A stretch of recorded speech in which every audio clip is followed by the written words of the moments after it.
the girl who texted her killer, and didn't know it, yet her last text was simple. Just 3 words. See you soon. She had no idea that the person she was texting was already planning her death. It started like any other Saturday. 18-year-old Emma Clark, bright, funny, a small-town girl with big dreams, was getting ready for a summer job interview. Her phone never left her hand. Her friends joked that she could text faster than she could talk. A glowing phone screen, notifications flooding in.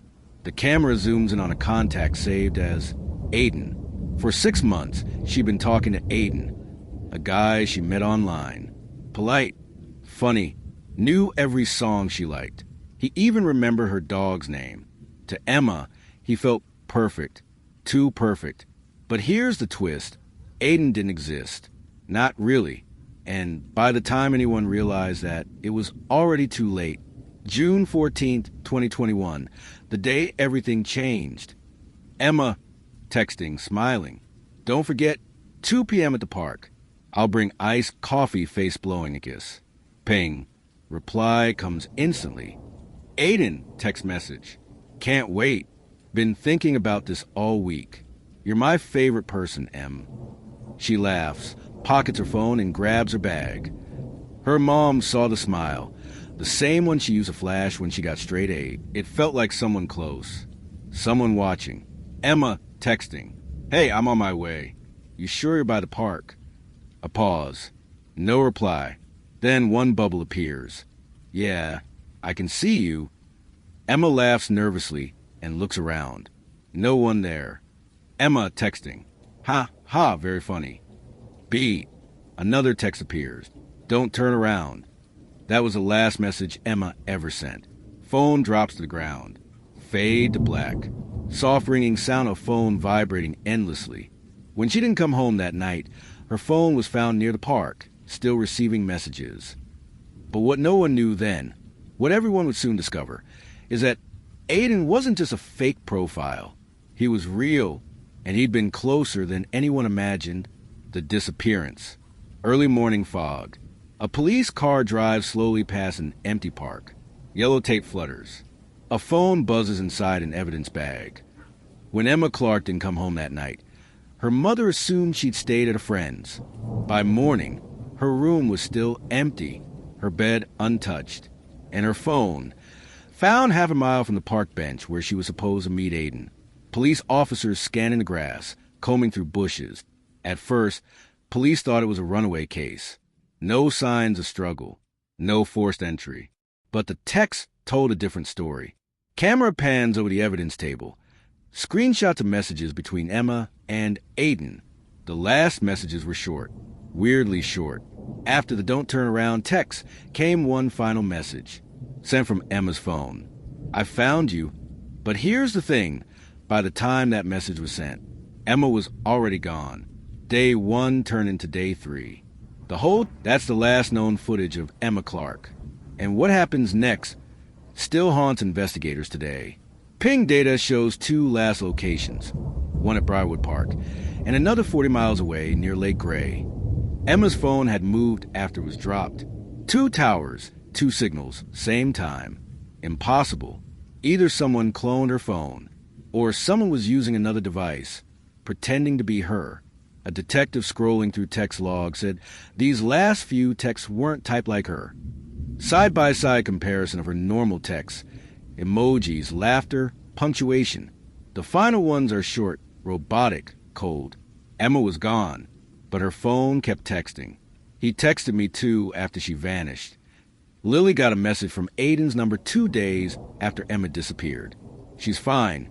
She just needs time. But when police traced the IP, it led to an old laptop registered under Emma's own email. Her killer was using her identity to cover his tracks. Emails being sent from Emma's account. I'm safe. Don't worry. Whoever Aiden was, he was inside her digital life.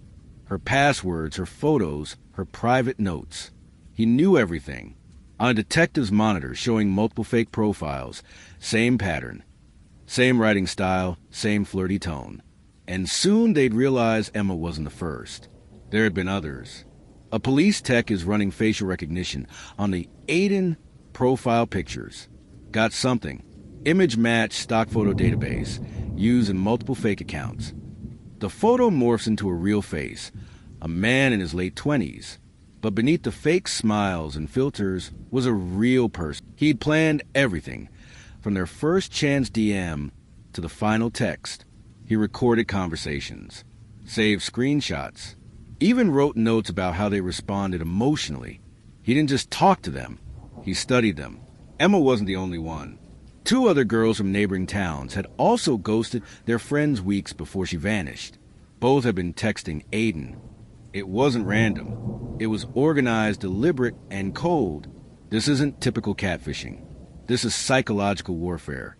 He created trust, dependency, and panic, all from behind a screen.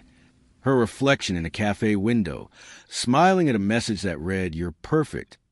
She had no idea that text came from the man who'd already chosen her final meeting place. In Caleb's house, investigators uncover a hidden compartment under his desk.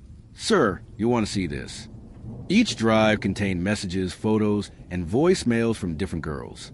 Each file had a date. Each ended the same way. Silence. "You're so mysterious.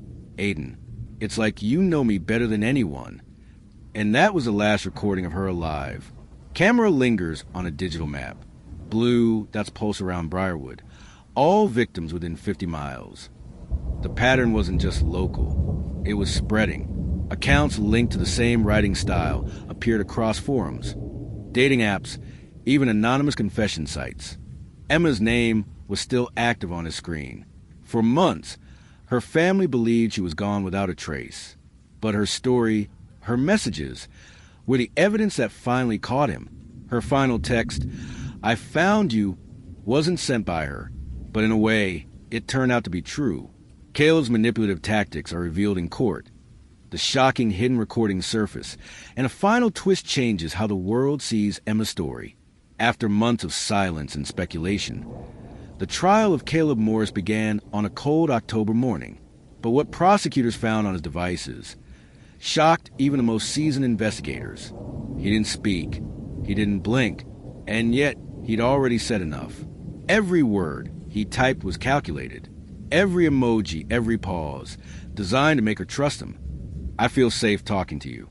That's what I want, to protect you." But the most disturbing detail wasn't the words, it was the timestamps. While texting Emma sweet nothings, he was Googling how to erase digital footprints, how to make a phone ping in 2 locations at once, how to keep a victim calm before abduction. The monster behind the messages wasn't just playing a game, he was perfecting it. "Your Honor, this is Exhibit 17, a recovered audio log from the defendant's drive labeled Emma_VM.wave. Aiden, I think someone's following me. Don't turn around." It wasn't a horror movie. It was her last night alive. She was so scared, and he knew. Caleb sits across from Detective Ramos. "Why her?" "Why Emma?" She replied. He didn't pick his victims randomly. He picked them by kindness. Every thank you, every smiley face, a thread he could pull. To him, trust was a weapon, and Emma's compassion was the reason she became his target. The jury, find the defendant guilty on all counts. Justice had a name, but peace would take much longer to find. Even as he was taken away, investigators discovered a new account, created just days before his arrest. In the months that followed the trial, Briarwood changed. The park where Emma vanished became a memorial garden. Her name, engraved on a bench beneath the oak tree, but her story didn't end there. Because when her case went public, thousands of messages began pouring in, from girls across the country, all saying the same thing. "I think I was texting him too." Her story went viral. And for the first time, people started listening, not just to what was said online, but to who was behind it.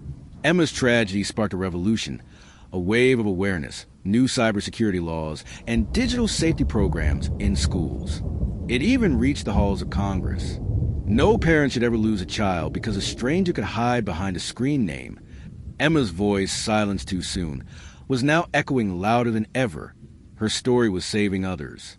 She wanted to help people. Maybe she still is. And here's something weird. Last week, Someone created a new account using Emma's name. Same profile photo, same posts, but it was active for 3 minutes before being deleted. At first, people thought it was a hack. Then they found a message that appeared for just 60 seconds on her old page. Was it a cruel prank, a hacker stunt, or something no one could explain? Some stories don't end. They evolve. And sometimes the ghost isn't the victim. Don't turn around.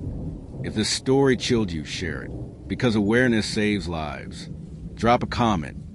What would you have done if you got that text? And remember, trust is powerful, but online it can be deadly.